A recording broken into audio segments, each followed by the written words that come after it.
अस्सलाम वालेकुम दोस्तों, मैं आपको परफेक्ट वेब सॉल्यूशंस की तरफ से बेसिक वेब डेवलपमेंट के एक और क्रैश कोर्स में खुशामदीद कहता हूं। दोस्तों, मेरा नाम इमरान कासिम है और आज के इस बेसिक वेब डेवलपमेंट के क्रैश कोर्स में हम सीखने जा रहे हैं वेब पैक के बारे में। वेब पैक क्या है, वेब पैक कैसे यूज़ करते हैं और इसके अलावा हम सीखेंगे कि वेब पैक के कौन कौन से ऑप्शंस हैं जो हम यूज़ कर सकते हैं। तो बेसिकली वेब पैक के ज़रिए हम बंडल्स क्रिएट करते हैं, अपने जो रिसोर्सेज होते हैं उनको एक या दो फाइल्स में हम कन्वर्ट कर लेते हैं, मल्टीपल फाइल्स को, ताकि उनकी प्रोसेसिंग ईजिली हो सके। तो दोस्तों, इससे पहले कि मैं अपने इस वीडियो ट्यूटोरियल को स्टार्ट करूं, मैं आपसे रिक्वेस्ट करूंगा कि अगर आपने अभी तक मेरे चैनल को सब्सक्राइब नहीं किया तो काइंडली इसको सब्सक्राइब ज़रूर कर लें और साथ में मौजूद बेल का आइकन प्रेस करना मत भूलिएगा, ताकि मेरी आने वाली हर नई वीडियो या सीरीज़ की नोटिफिकेशन आपको आपकी ईमेल में या आपकी यूट्यूब ऐप में आपको मिलती रहे और आप उससे अप टू डेट रह सकें। Thank you very much. तो चलिए शुरू करते हैं इस वीडियो ट्यूटोरियल को।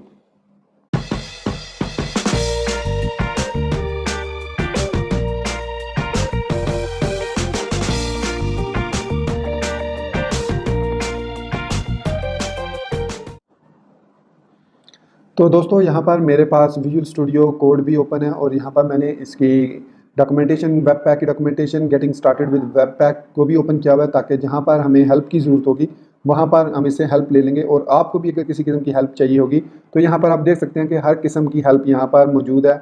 आप इसको देख सकते हैं कैसे आप कोड स्प्लिटिंग कर सकते हैं, लेजी लोडिंग, कैशिंग। तो चूँकि ये क्रैश कोर्स बिगनर्स के लिए है, ताकि आप इजीली वेब पैक को यूज़ कर सकें, तो इसके लिए हमें सिर्फ बेसिक सेटअप और कुछ प्लगइन्स और कुछ लोडर्स की ज़रूरत पड़ेगी, जो कि मैं इस क्रैश कोर्स में आपको एक्सप्लेन करूँगा। और मेरे ख्याल में this tutorial will be for 30 to 40 minutes, या इससे थोड़ा सा ज़्यादा हो सकता है। तो आप उम्मीद करता हूँ कि आप इसको एंड तक देखेंगे और एंड तक ज़रूर देखिएगा, ताकि आपको इसकी समझ आ जाए। तो इंस्टॉल करते हैं वेब पैक को लोकली। तो सबसे पहले हमें इसके लिए पैकेज डॉट जेसन फाइल चाहिए होती है, और मैंने अपने नोड जेएस की सीरीज़ में इसको एक्सप्लेन किया है कि कैसे आप npm के through package dot JSON file create कर सकते हैं। तो चलिए हम क्रिएट करते हैं npm init-y के थ्रू हम एक package dot JSON file generate करते हैं बेसिक।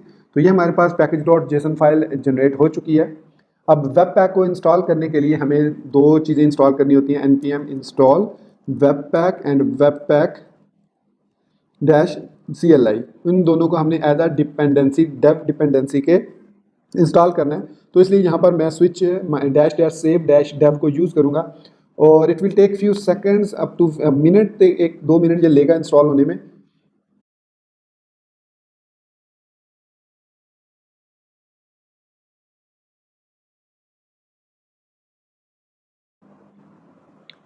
जी, तो दोस्तों, आप देख सकते हैं कि वेब पैक CLI का वर्जन 2.0.13 और वेब पैक का वर्जन 4.2.0 इंस्टॉल हो चुका है।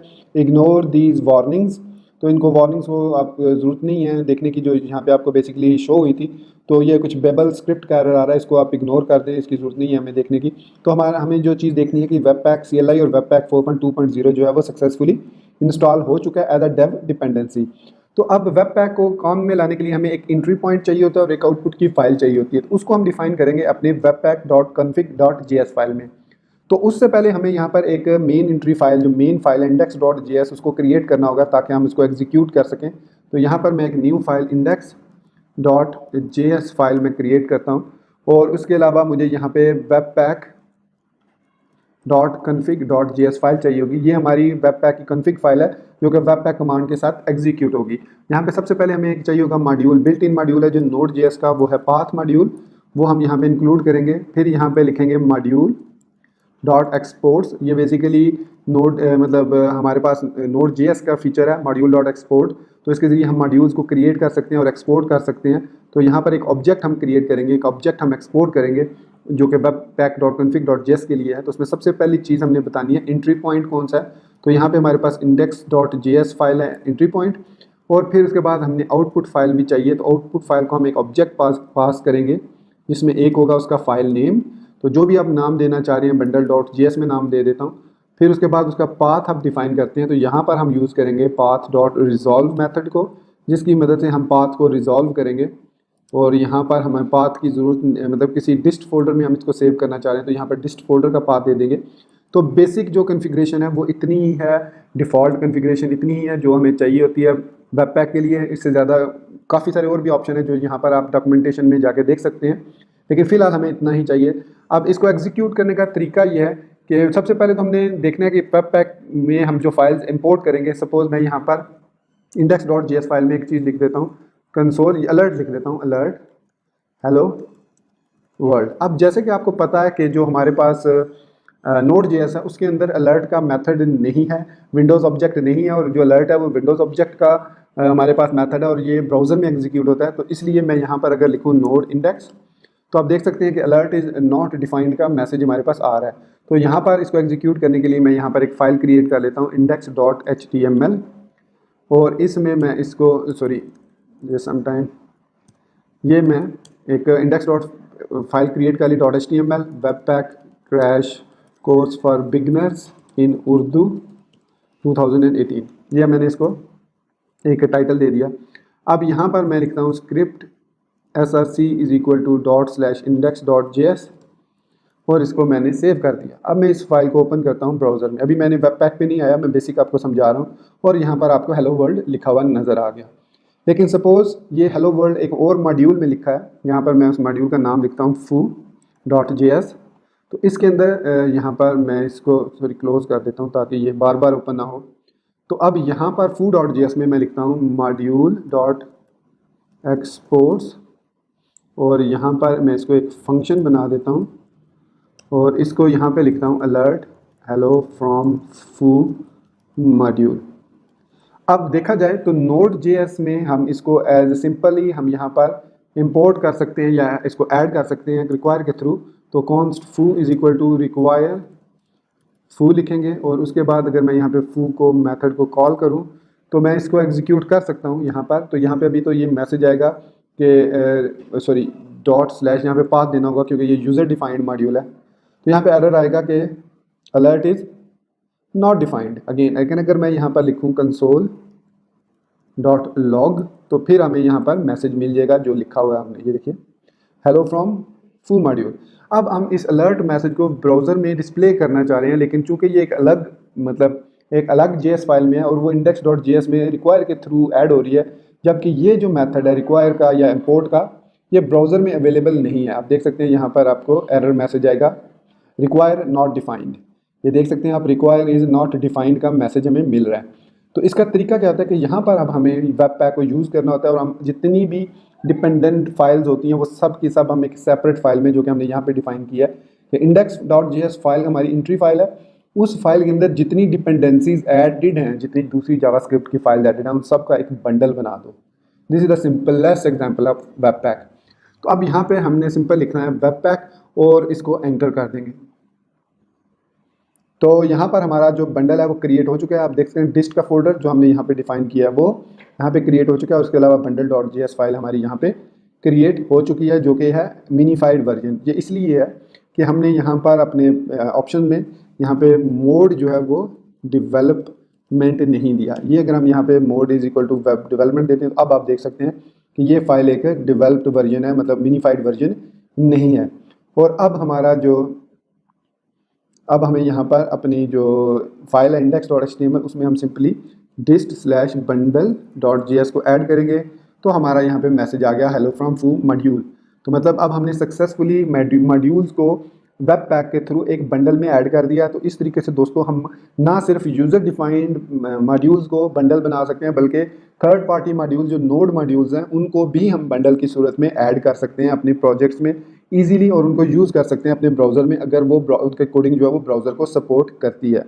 तो ये है हमारे पास वेब पैक जिसके ज़रिए हम बंडल्स क्रिएट कर सकते हैं। अब इसमें हमने सिंपली देखा कि हम JS फाइल्स को ऐड कर रहे हैं जावा, लेकिन सपोज़ अब दूसरा इसका तरीका है कि अगर हम CSS फाइल्स को भी ऐड करना चाहें। सपोज़ मैं यहाँ पर एक स्टाइल शीट ऐड करता हूँ, मैं एक न्यू फाइल डिस्ट में नहीं क्रिएट करना, मैं यहाँ पर इसको बाहर क्रिएट करता हूँ, इसका नाम रख देता हूँ style.css। अब इसमें मैंने सिंपली लिख दिया बॉडी बैकग्राउंड रेड। अब नो डाउट मैं index.html में यहाँ पे लिख सकता हूँ link./style.css, और ये काम करेगी और हमारा जो बैकग्राउंड है वो रेड हो चुका है। There is no issue with that.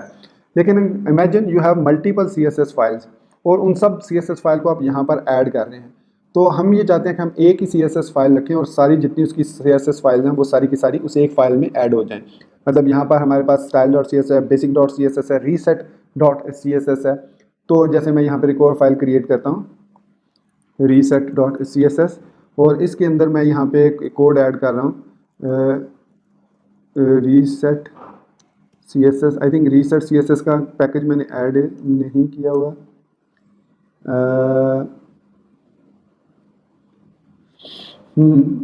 I think मैंने पैकेज ऐड नहीं किया हुआ रीसेट सी एस एस का, तो यहाँ पर मैं ऐड कर लेता हूँ।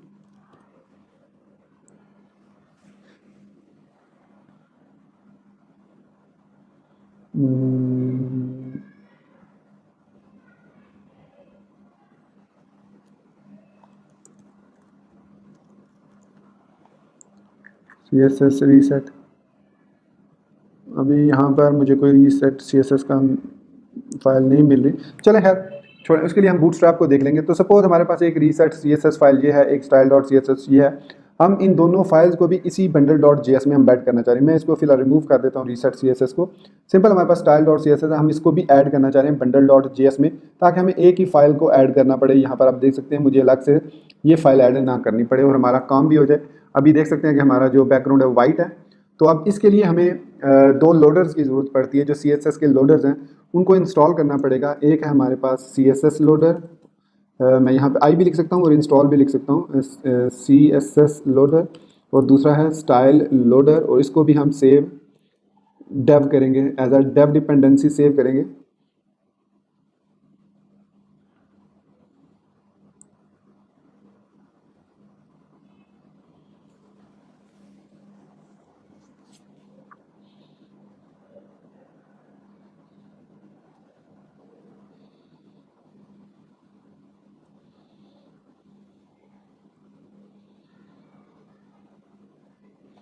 तो आप देख सकते हैं कि स्टाइल लोडर का वर्जन 2.0.2 और सी एस एस लोडर का वर्जन 0.28.11 इंस्टॉल हो चुका है।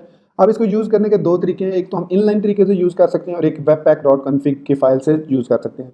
तो सबसे पहले हम इसको इनलाइन तरीके से देखते हैं कि हम इंडेक्स डॉट जे एस में यहाँ पर सिंपली यूज़ करेंगे इम्पोर्ट, और यहाँ पर सबसे पहले हम फॉल बैक को यूज़ करेंगे कि फॉल बैक कौन सा लोडर है, स्टाइल, और ये हमारे पास है लोडर। और उसके अलावा एक पाइप साइन देंगे, एक्सक्लेमेशन साइन, फिर लिखेंगे स्टाइल डैश लोडर, फिर एक्सक्लेमेशन साइन, फिर सी एस एस लोडर जो हमारा मेन लोडर है वो, फिर एक और एक्सक्लेमेशन साइन, उसके बाद dot slash style dot C S S को हम इंपोर्ट कर लेंगे अपने बंडल में। तो यहाँ पर ओके करेंगे जैसे ही हम, और उसके बाद यहाँ पर कमांड प्रॉम्प्ट पे मतलब टर्मिनल में आके webpack minus mode is equal to या dash dash mode is equal to development लिखेंगे और एंटर करेंगे। तो यहाँ पर अब आप देख सकते हैं कि हमारा बैकग्राउंड जो है वो रेड हो चुका है अलर्ट मैसेज के बाद। मतलब अब हम जो है वो इजीली जो भी सी एस एस यहाँ पर लिखेंगे style dot C S S में, और फिर हम उसको बिल्ड करेंगे तो वो automatically bundle dot J S file में यहाँ पर हमारे पास ऐड हो जाएगी। तो इस तरीके से अब आप देख सकते हैं कि हमने अपनी index dot H T M L file में simple bundle dot J S को ऐड किया हुआ है, और यही हमारी style dot C S S को लोड कर रहा है। यहाँ पे अगर मैं यहाँ पे कलर वाइट कर देता हूँ, सेव करता हूँ इसको, और उसके बाद इंडेक्स डॉट इसमें मैं यहाँ पे लिख देता हूँ H1 हेलो वर्ल्ड। तो अब हमारे पास ये जो टेक्स्ट है ये वाइट कलर में आएगा, क्योंकि अभी मैंने इसको कंपाइल नहीं किया। अच्छा, यहाँ पे कंपाइल करने के अलावा हमारे पास एक और ऑप्शन होता है कि हम माइनस वॉच की मतलब ऑप्शन को भी यूज़ कर सकते हैं, डैश डैश वॉच को। इससे क्या होगा कि हमारा जो कंपाइलर है वेब पैक का, वो कंपाइल करने के बाद कमांड प्रॉम्प्ट पे नहीं जाएगा, बल्कि वहीं पे हैंग हो जाएगा, रुक जाएगा, ताकि अब आप जो भी इस स्टाइल में चेंजेस करेंगे वो ऑटोमेटिकली इंप्लीमेंट हो जाएंगी। जैसे मैं यहाँ पे लिखता हूँ H1 कलर वाइट, जैसे ही मैं इसको सेव करूँगा तो आप देख सकते हैं कि हमारा जो कंपाइल हुआ कोड हेलो वर्ल्ड आया, और उसके बाद हमारा जो H1 है, सॉरी मैंने यहाँ पे कलर वाइट किया, सॉरी इसको टेक्स्ट लाइन, क्योंकि कलर वाइट तो ऑलरेडी किया हुआ है, टेक्स्ट अलाइन सेंटर कर देते हैं। मैं इसको सेव करूँगा, अलर्ट मैसेज के बाद हमारा जो वर्ल्ड टेक्स्ट है वो देखिए सेंटर लाइन हो चुका है। अब हमारा ना सिर्फ लाइव रीलोड हो रहा है, बल्कि हमारी जो सी एस एस है वो इफेक्ट कर रही है जैसे जैसे हम चेंजेस कर रहे हैं, और सिर्फ एक ही bundle dot G S file हमने लोड की हुई है। तो इस तरीके से हम अपनी सी एस एस फाइल और इसके अलावा अपनी इमेजेस वगैरह, इसको फ़ॉन्ट्स वगैरह को भी लोड कर सकते हैं। यहाँ पर अगर आप डॉक्यूमेंटेशन में जाएँ तो यहाँ पर बेसिक सेटअप तो हमने कर लिया। अब उसके बाद आप देख सकते हैं यहाँ पर हमारे पास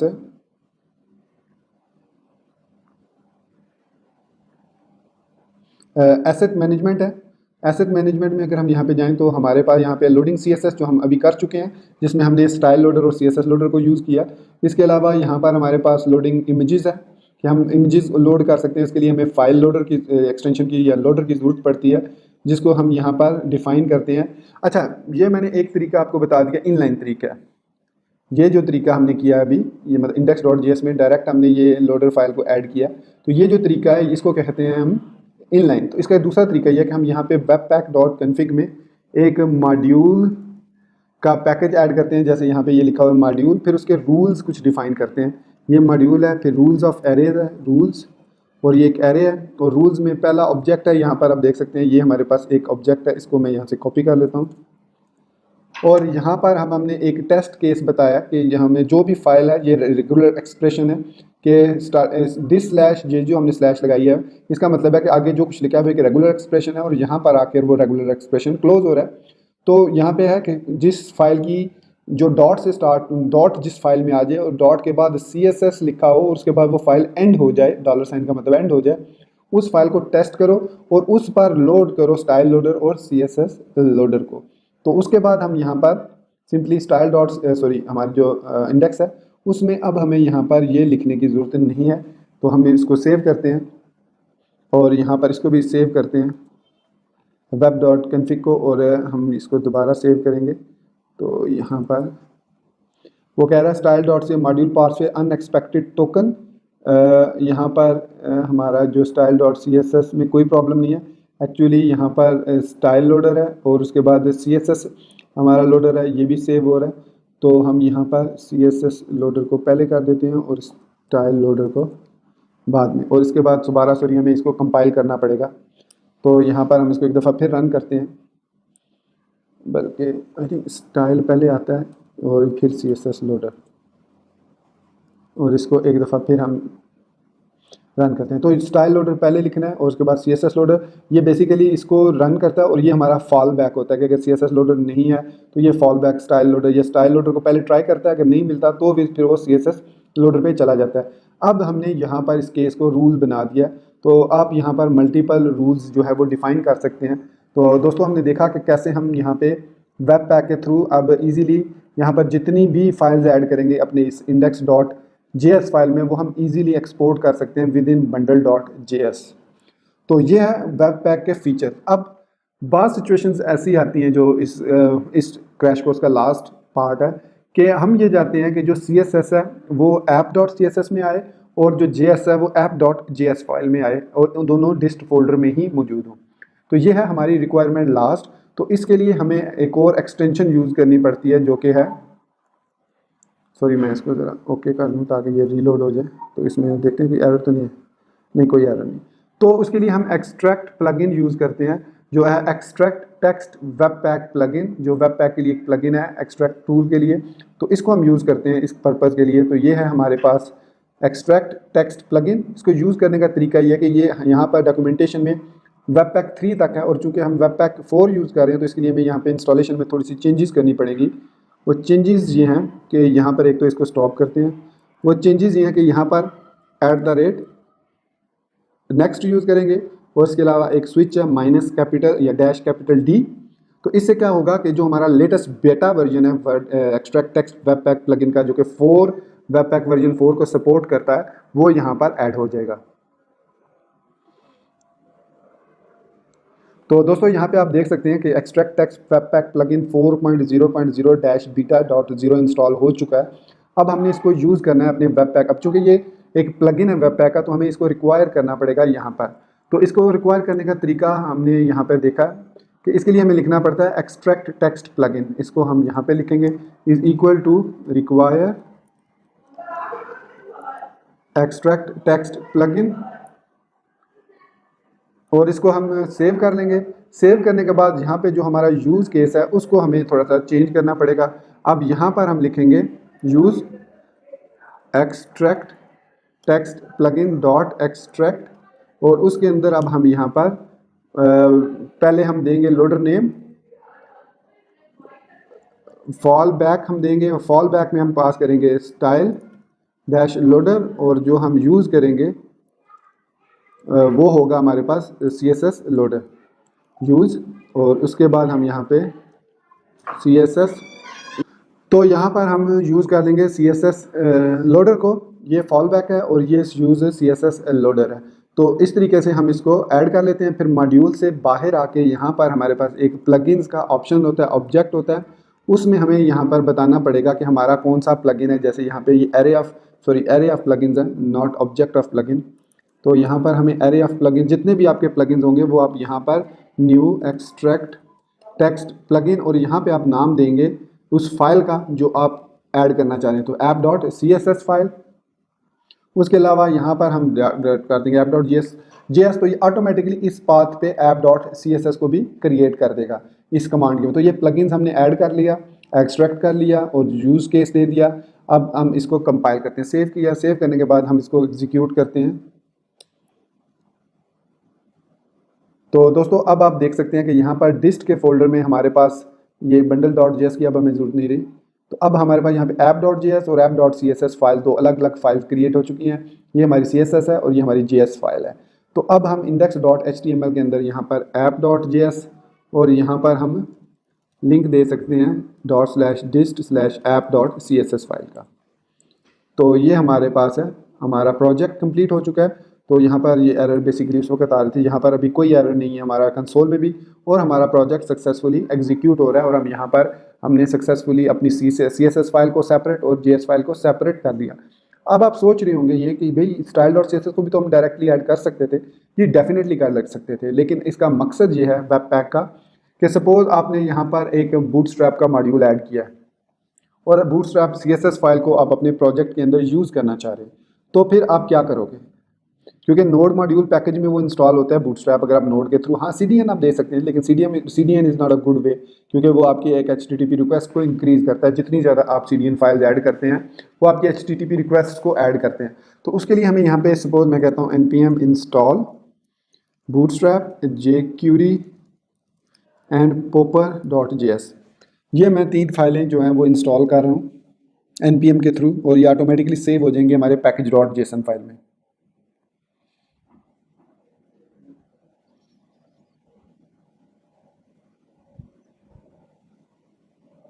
ये देख सकते हैं popper.js वर्जन 1.4.1, jQuery 3.3.1 और bootstrap 4.0.0 हमारे पास ऐड हो चुका है। 3 पैकेजेस ऐड हो चुके हैं। अब हमने इन तीनों पैकेजेस को अपने प्रोजेक्ट के अंदर ऐड करना है, तो वो हम index.js फाइल में यहाँ पर ऐड करेंगे।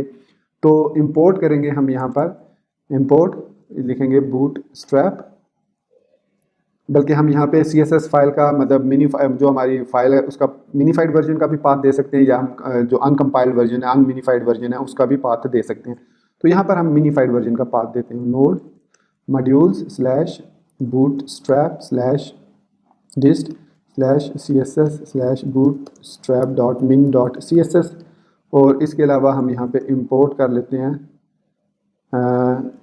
बल्कि हम यहाँ पे पहले इंपोर्ट करेंगे jQuery को। तो import $फ्रॉम jQuery, फिर उसके बाद इंपोर्ट हम करेंगे popper.js को, इसका भी हम पूरा पाथ दे लेते हैं ./node-module/popper/dist/umd/popper.min.js, या popper.js फाइल को ऐड कर लेते हैं।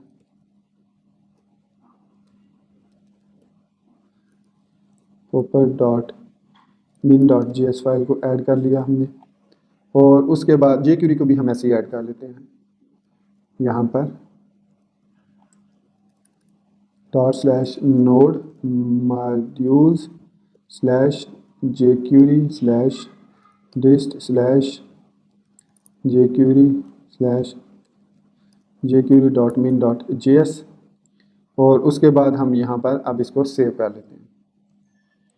तो ये हमारे पास मॉड्यूल तीनों ऐड हो गए, बूटस्ट्रैप भी ऐड हो गया, min.js भी, और उसके बाद ये वाला भी popper.js, और उसके बाद हम यहाँ पे इंपोर्ट कर लेते हैं node modules/bootstrap/dist/js/bootstrap.min.js। तो ये हमने अपने प्रोजेक्ट में इनको ऐड कर लिया। अब हम यहाँ पे वेब पैक को एग्जीक्यूट करेंगे। और यहाँ पर हम वॉच को यूज़ नहीं करते, बल्कि हम इसको ख़त्म कर देते हैं और सिर्फ वेब पैक डेवलपमेंट यूज़ करते हैं और थोड़ा सा वेट करेंगे। तो यहाँ पर अब हमारा जो 10 हिडन मॉड्यूल्स ऐड हो चुके हैं। तो हमारे जो app.js फाइल है उसके अंदर यहाँ पर आप देख सकते हैं कि यहाँ पर index.js, फिर आपको यहाँ पर ये देख सकते हैं bootstrap min.css, और उसके अलावा सॉरी bootstrap.min.css नहीं js सॉरी, और यहाँ पर css ये ऐड नहीं हुई, ये अलग से उसके अंदर ऐड हुई है, आई मीन app.css के अंदर यहाँ पर ऐड हुई है, bootstrap.min.css ये यहाँ पर ऐड हुई है, तो app.js में नहीं ऐड हुई। तो अब हमारा जो प्रोजेक्ट है वो आप देख सकते हैं कि हेलो वर्ल्ड जो है ये अब चेंज हो चुका है कलर, और हमारा जो प्रोजेक्ट है उसमें अब हमने सक्सेसफुली इंटीग्रेट कर लिया है app.css की मदद से bootstrap को और app.js की मदद से bootstrap.js फाइल को। तो इस तरीके से हम एक्सटर्नल स्टाइल शीट्स को नोड मॉड्यूल के थ्रू ऐड कर सकते हैं। अब हम इसको ओवरराइड कर सकते हैं माइनस वॉच या डैश वॉच के थ्रू।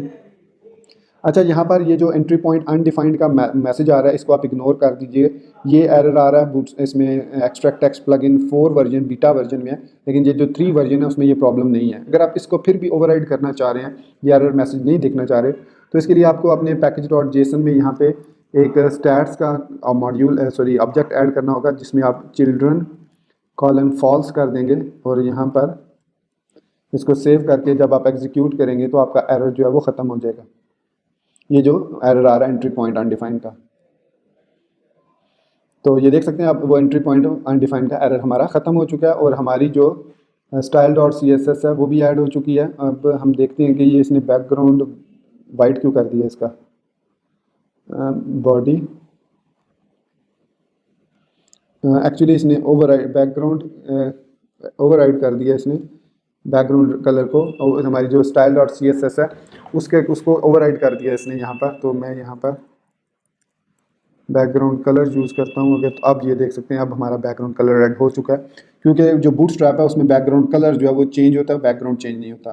तो यहाँ पर आप जो भी इसको कलर देंगे अब यही कलर होगा इसका, देख सकते हैं आप। तो दोस्तों इस तरीके से हम वेब पैक को यूज़ करते हुए हम अपने रिसोर्सेज को कंपाइल कर सकते हैं। यहाँ पर हमने अभी CSS को देखा और JS को देखा। इसके अलावा आप यहाँ पर अगर मैं स्क्रॉल डाउन करूँ, आप फ़ॉन्ट्स को भी लोड कर सकते हैं, और इसके अलावा इमेजेस को भी लोड कर सकते हैं। यहाँ पर उसके लिए आपको ये फाइल लोडर की ज़रूरत पड़ती है कि फ़ाइल लोडर को कैसे यूज़ करते हैं। ये इतना इम्पॉर्टेंट नहीं है, क्योंकि आप डेफिनेटली जो फाइल, इसका असल में फ़ायदा ये है कि जब आप फाइल्स का पाथ देते हैं, सपोज़ हमारी, मैं यहाँ पे आपको बताता हूँ, ये style.css है, तो यहाँ पर मैंने एक इमेजेस का फ़ोल्डर बना लेता हूँ, न्यू फोल्डर इमेजेस। अब इस इमेज के फोल्डर में मैं एक फ़ाइल ऐड कर देता हूँ अपने प्रोजेक्ट्स में से।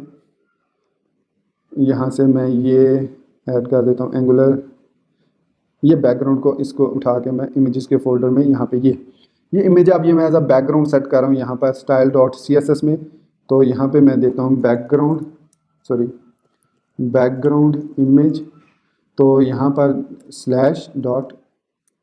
// और images /background.jpg, background size cover, और इसकी जो हाइट है मैं वो 100 VH कर देता हूँ।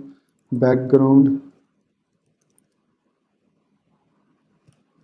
Repeat background position centre. तो ये मैंने ऐड कर दिया। अब मैं इसको जब सेव करता हूँ तो यहाँ पर इसको मैं कंपाइल करूँगा,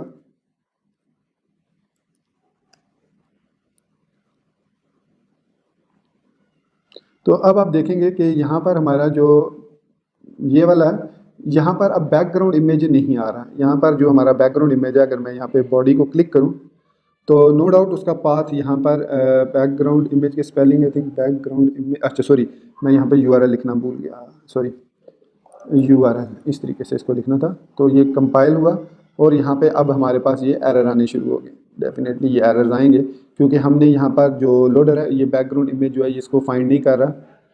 तो यहाँ पर मैं इसको एक दफ़ा रन करता हूँ दोबारा इसको, तो आप यहाँ पे देख सकते हैं अनएक्सपेक्टेड एरर आ रहा है question mark, you may need to appropriate loader to handle this file type. मतलब ये जो फाइल टाइप आ रही है इसको हैंडल करने के लिए हमें एक लोडर की ज़रूरत है।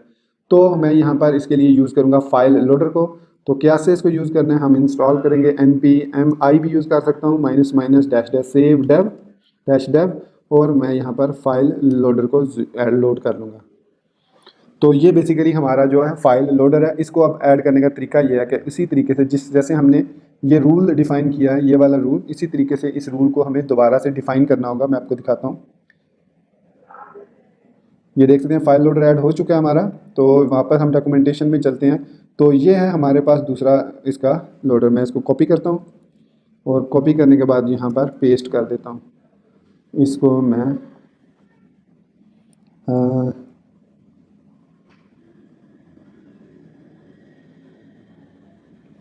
सिलेक्ट, इसमें यहाँ पे एक ऑप्शन आता है सिलेक्ट, बल्कि चलिए मैं आप इसको यहाँ पर मैं इसको भी file loader png svg jpg gif जो भी फाइल है उसको मैंने यहाँ पे ऑप्शंस में दे दिया। तो फाइल लोडर उसको खुद बहुत हैंडल करेगा इसको। सॉरी, ये फिर मैंने रन कर दिया फाइल लोडर। चलें खैर, इसको इंस्टॉल होने दें। तो ये टेस्ट बेसिकली इन फाइल्स को टेस्ट करेगा खुद बहुत फाइल जब लोड होंगी। तो अब मैं इसको वेब पैक को वॉच के बगैर एग्जीक्यूट करता हूँ। तो अब आप देख सकते हैं कि हमारा जो प्रोजेक्ट है वो सक्सेसफुली बिल्ड हो चुका है। और ना सिर्फ सक्सेसफुली बिल्ड हो चुका है, बल्कि अगर मैं यहाँ पर अपने इसमें पेज में हूँ तो आप देख सकते हैं कि यहाँ पर हमारी जो फाइल है, जो बैकग्राउंड इमेज है, वो ऑटोमेटिकली लोड हो चुका है। और उसका लिंक जो है आप देखिएगा, ये खुद ब खुद उसने, ये देखें, उसने खुद ब खुद एक फ़ाइल क्रिएट की विद रैंडम नेम। ये देख सकते हैं आप BC समथिंग लाइक दैट। और इसने इस फाइल को डिस्ट के फोल्डर में खुद ब खुद से, ये देखें, इस नाम से सेव कर दिया उठा के, ताकि वो इसको प्रोसेस कर सके। तो ये काम होता है हमारे पास। इस तरीके से हम फाइल्स को भी लोड कर सकते हैं। और इसी तरीके से अगर हमारे पास कोई फ़ॉन्ट है तो उसको भी हम लोड कर सकते हैं webpack.config.js में यहाँ पे डिफ़ाइन करके, जिस तरीके से उसने यहाँ पर डिफ़ाइन किया है। तो उसको वो वहाँ से उठाकर उस फाइल नेम को ऑटोमेटिकली उस फाइल में, और इसका यहाँ पर एक तरीका भी है कि आप कैसे उसको रीनेम कर सकते हैं। ये देख सकते हैं आप कि उसने ये फ़ाइल नेम जो है वो रैंडम फाइल नेम देता है। तो उसका भी एक तरीका होता है। अभी मेरे जहन में लोडिंग इमेजेस में वो तरीका मेरे जहन में नहीं आ रहा कि यहाँ पर एक ऑप्शन दिया जाता है इसको, और जिसकी मदद से उसके लिए आपको फाइल लोडर की, जिस तरीके से हमने यहाँ पर इसको नाम दिया है न्यू app.css, इस तरीके से ये फाइल लोडर है हमारे पास। तो ये बेसिकली यहाँ पर इसका ऑप्शन होगा, ऑप्शन जी, ऑप्शंस हैं। तो इमिट फाइल नेम, तो नेम आप यहाँ पर देख सकते हैं, लेकिन चूँकि हर फाइल जो है वो यूनिक फाइल होगी, उसको उसी नाम से नेम है, स्ट्रिंग है, हैश डॉट एक्सटेंशन है, हैश खुद बुद डिफ़ाइन करता है। और स्ट्रिंग भी दे सकते हैं या कोई फंक्शन नेम भी दे सकते हैं, पब्लिक पाथ दे सकते हैं। उसका मतलब ऑप्शंस के अंदर यहाँ पर आप जो भी डिफ़ाइन करना चाहें, name, regulation, context, public path, output path, कहाँ पर आप उसको आउटपुट देना चाह रहे हैं। तो ये हमारे पास यहाँ पे मतलब आप यहाँ पर ऑप्शंस, ये इस तरीके से आपने यहाँ पर ये देखते हैं लोडर, फाइल लोडर, और उसके बाद आप उसी के अंदर ऑप्शंस दे सकते हैं,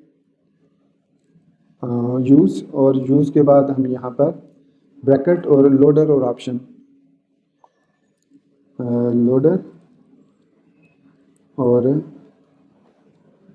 उसके बाद हम यहाँ पर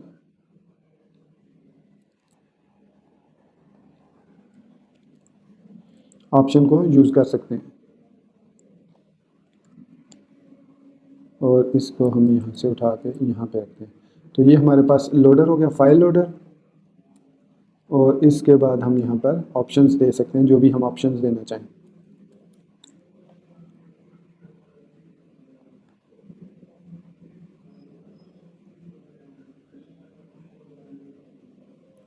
एक मिनट, यहाँ पे आई थिंक मिस्टेक हो गई है।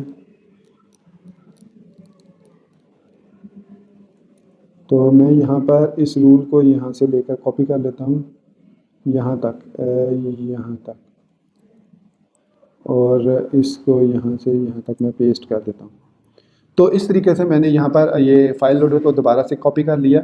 तो आप देख सकते हैं कि यहाँ पर अब हमारे पास ऑप्शंस मौजूद हैं कि हम यहाँ पर ऑप्शंस दे सकते हैं। अब वो ऑप्शन क्या है, हम यहाँ पे आउटपुट पाथ दे सकते हैं। हम इस तरीके से इसको कॉपी करेंगे, और यहाँ पर आउटपुट पाथ हम यहाँ पे इसको एक स्ट्रिंग दे सकते हैं, जैसे हम यहाँ पे दे देंगे पाथ डॉट रिजॉल्व, बल्कि इमेजेस का फोल्डर का पाथ दे देते हैं। अब इसको हम एग्जीक्यूट करते हैं। तो खैर मेरा मकसद यहाँ पर इस फाइल लोडर या उसको समझाना नहीं है, वेब पैक को समझाना था। और यहाँ पर अब आप देख सकते हैं कि हमारे डिस्ट फोल्डर के अंदर इमेजेस का फोल्डर क्रिएट हो चुका है, और उसके अंदर अब हमारा जो है वो हमारी वो फाइल जो भी है उसका नाम जो भी है वो रैंडम नेम के साथ, और ना सिर्फ ऐड हो चुका है बल्कि वही नाम हमारे जो उस फाइल में है उसमें मतलब लोडिंग में है वो भी पाथ कंप्लीट आप देख सकते हैं, अब इमेजेस स्लैश यूज़ हो चुका है। तो दोस्तों यहाँ पर एक छोटा सा इशू भी आपको मिलेगा कि यहाँ पर हमने जब jQuery को इंपोर्ट किया, तो आप अगर गौर करें app.js के अंदर ये हमारे पास bootstrap.min.js है, और इसको वो eval कर रहा है, evaluate कर रहा है। और इसी तरीके से जो हमारे पास यहाँ पर ऐड हुआ है आई थिंक jQuery.min.js यहाँ पर आपको मिलेगा। ये foo.js है, ये index.js है, ये bootstrap.min.js है, CSS है, bootstrap.min.js है, और ये हमारे पास है बेसिकली popper.min, और ये हमारे पास है jQuery है। तो jQuery को इंक्लूड करने का तरीका थोड़ा सा डिफरेंस है। उसमें हमें डिफ़ाइन करना पड़ता है jQuery का डॉलर साइन, क्योंकि हम उसको डॉलर साइन के साथ कॉल करते हैं जब भी कोई मेथड वगैरह उसका कॉल करना होता है jQuery का। तो इसके लिए हमें यहाँ पर एक थोड़ा सा चेंज करना पड़ेगा index.js में। अब हमें इस फू की ज़रूरत नहीं है, हम इसको यहाँ से ख़त्म कर देते हैं। तो यहाँ पर जहाँ हमने डॉलर साइन इसको लिखा है, तो यहाँ पर हम लिखेंगे डॉलर साइन फ्रॉम, और सिंपली हम यहाँ पे jQuery लिख देंगे इस तरीके से।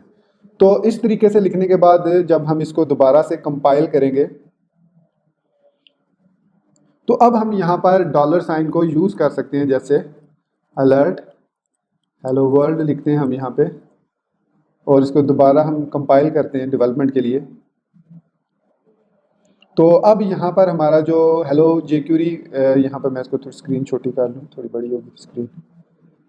तो आप यहाँ पर देख सकते हैं कि हेलो jQuery का मैसेज डिस्प्ले हो रहा है। तो इससे पहले हमारे पास हेलो वर्ल्ड का भी आ रहा है, और हेलो वर्ल्ड। अब अगर हमने यहाँ पर ये डॉलर साइन ना डिफाइन किया होता, सिंपली jQuery इस तरीके से लिखा होता है इंपोर्ट jQuery या उसका CDN वर्जन, तो उस सूरत में अब यहाँ पर हमारे पास जो है वो, इसको मैं सॉरी वॉच कर देता हूँ ताकि ये जो भी चेंजेस करें हम उसको वो वॉच करें। तो अब हमें यहाँ पर एक एरर मिलेगा कि dollar sign is not defined.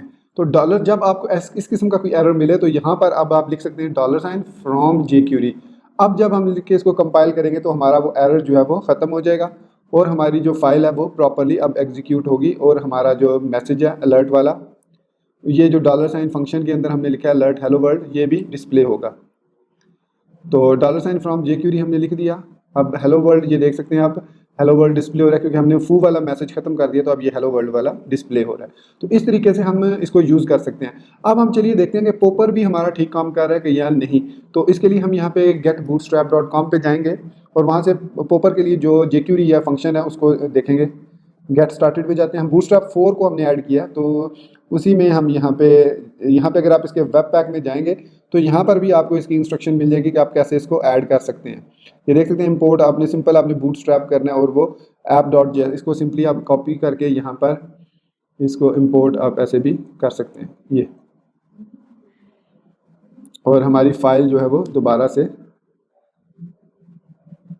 Compile हो जाएगी, और हमारा कोड जो है वो सही से एग्जीक्यूट हो रहा है। तो इस तरीके से अब अगर हम यहाँ पे आपको मैं दिखाना जो चीज़ चाह रहा था कि ये है तरीका इंपोर्ट करने का CSS को @import bootstrap /SCSS। तो चूँकि SCSS उसमें है नहीं है, तो इसको हमने जिस तरीके से किया है वो तरीका ठीक है। तो हम यहाँ पे आ रहे हैं कंपोनेंट्स में, और कंपोनेंट्स के अंदर पॉप ओवर को हम यूज़ करते हैं, क्योंकि बेसिकली जो हमारे पास popper.js है वो पॉप ओवर्स को यूज़ करता है। तो हमें चेक हो जाएगा कि जी हमारा पॉप ओवर भी काम कर रहा है। तो इस फंक्शन को यहाँ से कॉपी करते हैं और इधर हम यहाँ पे पेस्ट करते हैं, बल्कि इसको यहाँ से कट करके हम यहाँ पर पेस्ट कर देते हैं, इसकी हमें ज़रूरत नहीं है। तो इसको ऐड करने के बाद अब हमने सेव किया तो हमारी फ़ाइल कंपाइल हो गई।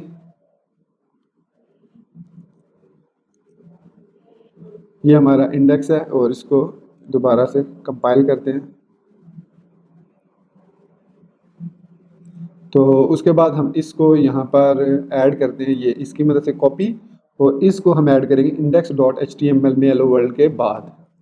सेव किया, सेव करते हैं इसको, हमारी फाइल दोबारा कंपाइल होगी और यहाँ पर हमारे पास ये टॉगल का बटन आ गया। अब ये हमारा आप देख सकते हैं पॉप ओवर टाइटल, मतलब हमारा popper.js भी प्रॉपरली काम कर रहा है और वो सक्सेसफुली हमारा ऐड हो चुका है उसके अंदर बंडल या app.js के अंदर हमारी ये जो popper.js है। अगर हम इसको भी सिंपली popper.js करके देखते हैं कि अगर हम यहाँ पे इसको इस तरीके से करें और इसको दोबारा से रन करें तो काम कर रहा है। तो इसलिए अब हमें इसकी ज़रूरत नहीं है कि हम इसको पूरा पाथ दें, सिंपली हम इस तरीके से भी लिख सकते हैं। तो इसी तरीके से अगर मैं इसको यहाँ से, अब हमने इंपोर्ट बूटस्ट्रैप किया हुआ है, तो app.css में हमारे पास ये फाइल आ रही है। मैं app.css को रिमूव करता हूँ यहाँ से और इसको लाइन को भी मैं रिमूव करता हूँ, सेव करता हूँ इसको, तो ओके। और अब हमारे पास जो है app.css में देख सकते हैं कि वो फाइल जो है वो ऐड नहीं हुई, मतलब जो हमारा जो bootstrap.css फाइल है। तो इसके लिए उन्होंने यहाँ पर एक तरीका बताया, उन्होंने यहाँ पर वेब पैक का एक तरीका बताया, वो ये तरीका है कि आप यहाँ पर @import यूज़ कर सकते हैं। इसको कॉपी किया और इसको आप style.css में यहाँ पर @bootstrap आप कर सकते हैं। सेव किया इसको और यहाँ पर सॉरी, इसको यहाँ पर बजाय इसके हम यहाँ पर सेव कर लेते हैं और अब इसको कंपाइल करते हैं। तो अभी भी ये ऐड नहीं हुई, तो बूटस्ट्रैप हम इसको इस तरीके से, तो मॉड्यूल कह रहा है can not find module bootstrap/bootstrap। तो इसका मतलब है कि ये जो तरीका इन्होंने यहाँ पर लिखा है कि create your own custom dot and use it to override built in method variable, तो ये SCSS का मेथड है। तो हमें जो चीज़ यूज़ करनी है वो इसका तरीका यही है कि ./node_bootstrap/dist/css/bootstrap.css या min.css, इस तरीके से हम इसको ऐड करेंगे। तो यहाँ पर हमारी फाइल कॉपी कंपाइल होगी दोबारा से और अब हमारा जो CSS है बूटस्ट्रैप जो प्रॉपरली ऐड हो चुका है। और यहाँ पर अगर हम देखें तो popper.js जो है वो काम नहीं कर रहा है। इसको एक दफ़ा फिर रीलोड करते हैं, हेलो फ्रॉम वर्ल्ड, ठीक है। तो ये पोपर एक दफ़ा फिर इसको हमें रीलोड करना पड़ा ताकि हमारी जो popper.js की फाइल्स हैं वो दोबारा रिकम्पाइल हो जाए। अगर सम टाइम आपको ये प्रॉब्लम हो तो आप इसको दोबारा से कंपाइल कीजिएगा तो ये प्रॉब्लम आपकी सॉल्व हो जाएगी। अच्छा, उसके बाद हमने अभी तक देखा कि हम डेवलपमेंट वर्जन के लिए इसको कंपाइल कर रहे हैं। तो हमारी जो app.css है वो ऑलरेडी मिनीफाइड है, तो app.js है जो उसमें भी हमने मिनीफाइड यूज़ किया, लेकिन ये जो फाइल है ये मिनीफाइड नहीं है। तो इसका तरीका ये होता है कि यहाँ पे मोड में हम यहाँ पर दे देते हैं प्रोडक्शन। जब हम यहाँ पे प्रोडक्शन देते हैं और यहाँ पे मैं प्रोग्रेस भी यूज़ कर लेता हूँ, तो अब आप देखिएगा कि वो सारे प्रोग्रेस करेगा, सारे पैक्स को ऐड कर रहा है। ये देख सकते हैं स्टाइल लोडर लिब वगैरह को यहाँ पर अब टाइम लगाएगा इसको कंपाइल करने में। तो यहाँ पर ये देख सकते हैं आप हमारा सारा जो वो कंपाइल, चूँकि हमने इसको अगर आप फाइनलाइज कर रहे हैं तो --- वॉच यूज़ मत करें, सिंपली आप इसको इस तरीके से। तो हमारी जो app.js है और app.css है वो क्रिएट हो चुकी हैं। अब आप देख सकते हैं कि app.js जो हमारी फाइल है वो मिनीफाइड वर्जन है। ये देख सकते हैं आप, ये सारी मिनीफाइड वर्जन है आप स्टार्टिंग फ्रॉम द टॉप। तो इस तरीके से हम अपनी JS फाइल को मिनीफाई कर सकते हैं। अगर हम अपनी JS फाइल है वो यहाँ पर जो भी ऐड की है वो भी मिनीफाइड, ये जो कोड हमने ऐड किया है ये भी मिनीफाइड होके app.js में ऐड हो चुका है। तो दोस्तों इस तरीके से हम जो है वो वेब पैक को अपने प्रोजेक्ट्स के लिए यूज़ कर सकते हैं। अपने प्रोजेक्ट्स में बंडल्स क्रिएट कर सकते हैं। फ़ॉन्ट्स भी हम इसी तरीके से ऐड कर सकते हैं जिस तरीके से हमने इमेजेस यूज़ किए हैं। तो फ़ॉन्ट्स का भी बेसिकली यही तरीका है कि अगर हमने style.css में यहाँ पर कोई फ़ॉन्ट इंपोर्ट किया हुआ ऐड किया हुआ, यहाँ पे फ़ॉन्ट्स का कोई फोल्डर है और हमने यहाँ पे फ़ॉन्ट्स को ऐड किया हुआ है, तो वो फ़ॉन्ट्स भी ऑटोमेटिकली कंपाइल होकर डिस्ट फोल्डर में हमारे पास ऐड हो जाएंगे। तो उसके लिए हमें कौन से फाइल लोडर को ही यूज़ करना पड़ेगा। यहाँ पर आप एसेट मैनेजमेंट में अगर आएँ तो यहाँ पर लोडिंग फ़ॉन्ट्स का आपको ये मिलेगा। तो यहाँ पर हमारे पास जो टेस्ट केस होता है वो woof fonts, wuf2, TOT, TTF और OTF है। सिंपली आपने इस लाइन को ऐड करना है अपने रूल्स के साथ और आपका जो कोड है वो काम करना शुरू कर देगा फ़ॉन्ट्स के लिए भी। तो दोस्तों ये था हमारा आज का वीडियो ट्यूटोरियल जिसमें हमने वेब पैक को डिटेल में देखा, और आई एम श्योर ये video tutorial round about 40 to 45 minute होगा और आप इसको एंड तक जरूर देखिएगा। और उम्मीद करता हूँ कि आपको मेरा ये वीडियो ट्यूटोरियल मेरे दूसरे ट्यूटोरियल या दूसरे क्रैश कोर्सेज की तरह पसंद आएगा, और आप इसको लाइक करना, मेरे चैनल को सब्सक्राइब करना नहीं भूलेंगे। तो दोस्तों अपनी दुआओं में याद रखिएगा और आपसे इजाज़त चाहूँगा। Thank you very much for being with me till end. Take care, अल्लाह हाफिज़ एंड बाय।